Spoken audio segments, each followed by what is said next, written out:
평안과 행복이 넘치는 하루가 되시기 바라겠습니다. 오늘 말씀은 고린도전서 4장 14절에서 16절 말씀입니다. 내가 너희를 부끄럽게 하려고 이것을 쓰는 것이 아니라 오직 너희를 내 사랑하는 자녀같이 권하려 하는 것이라.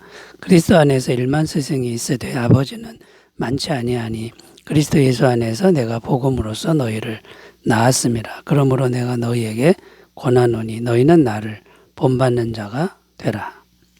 아멘. 오늘 말씀은 14절에서 21절까지 이제 묵상하려고 하는데 16절까지만 읽고 말씀의 은혜를 나누겠습니다. 고린도전서 4장은 바울이 파당 짓는 문제를 결론 짓는 장이라고 말씀드렸는데 오늘은 그 마지막 부분입니다. 최종 결론을 짓는 말씀이 16절에 나오는데 그러므로 내가 너희에게 권하노니 너희는 나를 본받는 자가 되라. 많은 얘기를 했지만 결론적으로 한마디로 말해서 나를 본받으면 된다. 이런 내용입니다. 언뜻 생각하면 참 교만한 말이 아닌가 이런 생각이 듭니다. 이 말은 바울이라는 사람의 추종자가 되라는 말처럼 들리는데 그런 말이 아닙니다. 그런 말이 아니고요. 바울이라는 사람이 어떻게 주님을 따르고 순종하는지를 잘 보고 그 주님을 따르는 그 순종을 본받으라. 이런 말이 되는 거죠. 바울처럼 주님을 따라야 된다. 이제 이런 내용입니다. 바울은 주님을 따르기 위해서 자신을 주장하지 않고 자신을 계속 약하게 하고 자기를 죽는 방향으로 간 것을 보고 본받으라. 구체적으로 말하면 이런 내용입니다. 그래서 오늘 말씀은 이 바울 자신을 본받으라고 했는데 바울이라는 사람이 주님을 어떤 마음으로 따라갔는지 그 바울에게서 본받을 내용이 뭔지를 살펴보면서 말씀의 은혜를 나누겠습니다. 자, 나를 본받아라 할 때 바울의 어떤 걸 본받아야 할까요? 첫 번째는 사랑을 본받아라 라는 겁니다. 14절 내가 너희를 부끄럽게 하려고 이렇게 쓰는 것이 아니라 오직 너희를 내 사랑하는 자녀같이 권하려 하는 것이라. 지금까지 많은 말을 했는데 이것은 사랑하기 때문에 하는 말들이라는 겁니다. 바울은 지금 사랑을 말하고 있는데 계속해서 이어지는 말씀에도 보면 나는 지금 아버지와 같은 심정으로 너희를 대하고 있다. 부모는 자식이 잘못해도 야단은 칠 수 있지만 절대적 사랑으로 너희를 대하고 있다. 이렇게 말하고 있는 겁니다. 15절 읽어보면요. 그리스도 안에서 1만 스승이 있으되 아버지는 많지 아니하니 그리스도 예수 안에서 내가 복음으로써 너희를 낳았습니다. 자, 여기 보면 바울은 너희를 내가 낳았다라고 표현하고 있는데 이것이 바울의 심정이라는 겁니다. 아이를 낳을 때 엄마가 얼마나 애를 쓰며 고통을 감수합니까? 아이를 위해서라면 엄마는 자신을 희생까지 하면서 그 힘든 거를 고통을 감수한다는 겁니다. 바울의 심정이 바로 이 엄마 같은 심정, 해산하는 엄마의 심정이라는 겁니다. 자, 이런 사랑을 본받으라는 것인데요. 그런데 바울의 이런 사랑은 어디서 온 것입니까? 십자가에 달리신 예수님에게서 왔다는 겁니다. 하나님이 사람이 되셔서 나 대신 죽으신, 처참하게 죽으신 예수님의 그 사랑을 받아들이다 보니 하나님 아버지의 그 아가페 사랑이 사도 바울 마음 안에 들어왔다는 겁니다. 사랑이 가슴에 있으니 그 사랑을 본받을 수밖에 없었다라는 겁니다. 그러니까 결국 바울이 나의 사랑을 본받으라, 나를 본받으라 한 건 나의 사랑을 본받으라 라는 말과 같은데 십자가 사랑, 예수님의 십자가 사랑을 본받으라고 한 것과 같은 말이 됩니다. 바울의 사랑이 완벽했느냐? 그렇지 않습니다. 결코 그럴 수가 없는 거죠. 바울이 예수님의 사랑을 본받으려고 하는 그것을 너희는 본받으라. 그런 말이 되는 겁니다. 그러니까 바울의 사랑을 본받으라는 게 아니라 바울 안에 있는 예수님의 영원한 사랑을 본받으려고 하라. 이런 말씀이 되는 거죠. 자, 그러면 우리가 사랑을 본받기 위해서 어떻게 해야 됩니까? 십자가에서 피 흘리신 예수님의 마음을 지속적으로 묵상할 때 이 아가페 사랑이 우리 마음에 들어온다는 겁니다. 히브리서 12장 2절 믿음의 주요 또 온전하게 하시는 이 예수를 바라보자. 그는 그 앞에 있는 기쁨을 위하여 십자가를 참으사 부끄러움을 개의치 아니하시더니 하나님 보좌 우편에 앉으셨느니라. 항상 예수님을 바라보는 겁니다. 십자가에 달리신 예수님을 바라보면 아가페 사랑이 우리 마음에 흘러 들어온다는 겁니다. 그 다음에 또 해야 될 일은 성령으로 충만해야 되는데 성령님은 사랑 100%이신 하나님의 영이기 때문에 성령 충만이 중요하다는 겁니다. 로마서 5장 5절 소망이 우리를 부끄럽게 하지 아니하면 우리에게 주신 성령으로 말미암아 하나님의 사랑이 우리 마음에 부은 바 됨이니.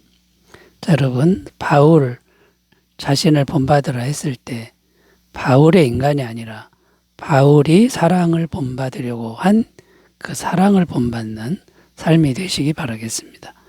자, 두 번째 바울의 무엇을 본받아야 할까요? 두 번째는 복음의 말씀을 본받으라라는 겁니다.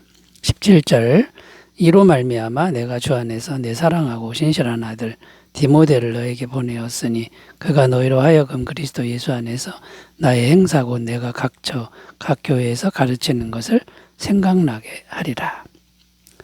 자, 이 말씀은 지금 바울이 디모데를 너희에게 고린도 교회에 보낸다는 내용인데 디모데는 믿음의 아들, 바울의 믿음의 아들이고 훌륭한 목회자입니다.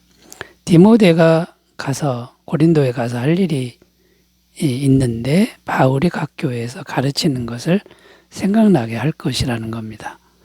바울이 각 교회에서 생각나게 하는 게 무엇입니까? 십자가 복음의 진리죠. 십자가 복음의 말씀이죠. 십자가 복음의 말씀이 무엇인지 다시 생각나게 할 것이다. 이런 내용입니다. 그러니까 이제 무슨 말이 되냐면 지금 고린도 교인들이 내부적으로 파당짓는 문제의 핵심은 십자가 복음을 잃어버린 문제다. 복음의 정신이 흐려진 문제다. 이렇게 진단하고 있는 겁니다. 십자가 복음의 말씀 어떤 내용입니까? 하나님이 사람이 되셔서 십자가에서 우리 대신 죽으셨다는 것이 십자가 복음입니다. 빌립보서 2장 5절 8절 너희 안에 이 마음을 품으라고 그리스도 예수의 마음이니 그는 근본 하나님의 본체시나 하나님과 동등됨을 취할 것으로 여기지 아니하시고 오히려 자기를 비워 종의 형체를 가지사 사람들과 같이 되셨고 사람의 모양으로 나타나서 자기를 낮추시고 죽기까지 복종하셨으니 곧 십자가에 죽으심이라. 자, 이게 십자가 복음의 말씀이고 십자가의 정신인데요. 만약에 이 복음의 말씀을 잘 생각하고 있었다면 예수님처럼 십자가에서 자신이 죽는 길을 갈 텐데 이 복음의 정신이 흐려지니까 파당짓는 이런 일들이 생겼다는 겁니다. 십자가 복음의 정신은 자기를 십자가에서 예수님과 함께 죽이는 정신입니다. 자기 주장이나 자기 자랑 이런 것은 십자가의 복음에 정면으로 반대되는 그런 영적 상태입니다. 바울은 가는 곳마다 십자가의 복음을 전파했고 또 그렇게 살았습니다. 그 결과가 무엇입니까? 하나님의 성령의 능력이 나타나서 많은 영혼을 구원했고 교회가 세워졌다라는 거죠. 고린도서 12장 10절 그러므로 내가 그리스도를 위하여 약한 것들과 능력과 궁핍과 박해와 공고를 기뻐하노니 이는 내가 약한 그때에 강함이라. 자, 여러분 복음의 말씀을 본받으라 이것은 예수님 앞에서 자기를 약하게 하고 죽는 방향으로 갈 때 성령의 능력이 강해지는 길이다. 이것을 꼭 기억하셨으면 좋겠습니다. 자, 세 번째로 가보겠습니다. 바울의 어떤 것을 본받아야 할까요? 세 번째는 내면의 능력을 본받으라. 내면의 능력을 본받으라 라는 겁니다. 19절 20절 읽습니다. 주께서 허락하시면 내가 너희에게 속히 나아가서 교만한 자들의 말이 아니라 오직 그 능력을 알아보겠으니 하나님의 나라는 말에 있지 아니하고 오직 능력에 있음이라.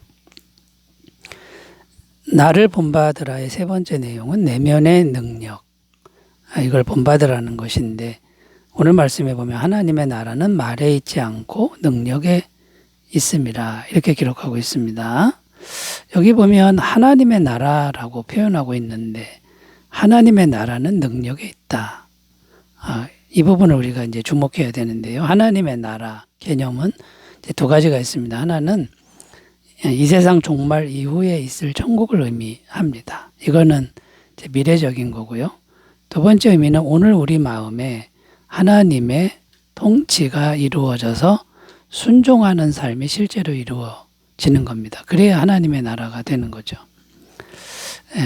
오늘 말씀 하나님의 나라는 이제 두 번째 의미에 해당되는데 하나님의 나라가 우리 마음 안에서 이루어져야 한다는 겁니다.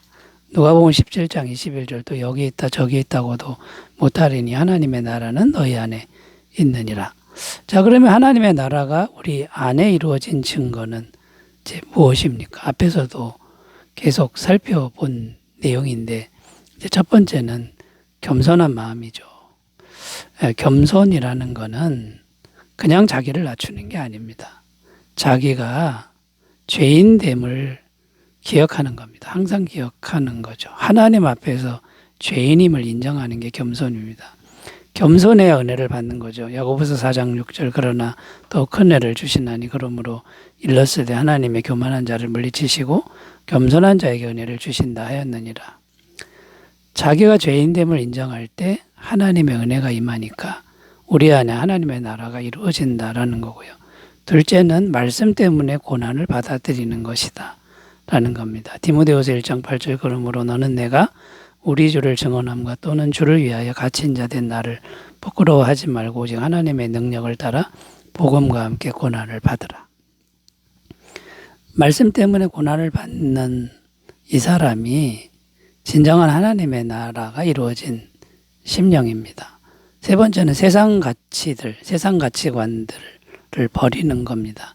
갈라디아서 6장 14절 그러나 내게는 우리 주 예수 그리스도의 십자가 외에 결코 자랑할 것이 없으니 그러므로 그리스도로 말미암아 세상이 나를 대하여 십자가에 못 박히고 내가 또한 세상을 대하여 그러하니라. 이 세상의 귀한 것들 이것을 집착을 내려놓으면 하나님의 나라가 이루어진 것이다 라는 거죠. 자, 여러분 바울을 본받아라는 것은 예수님을 본받으라 이건데 예수님을 잘 따라가시기 바라겠습니다. 기도합니다. 하나님 아버지 우리가 예수님을 잘 본받게 하옵소서. 예수님의 이름으로 기도드립니다. 아멘. 주의 은혜 충만하시기 바라겠습니다. 감사합니다.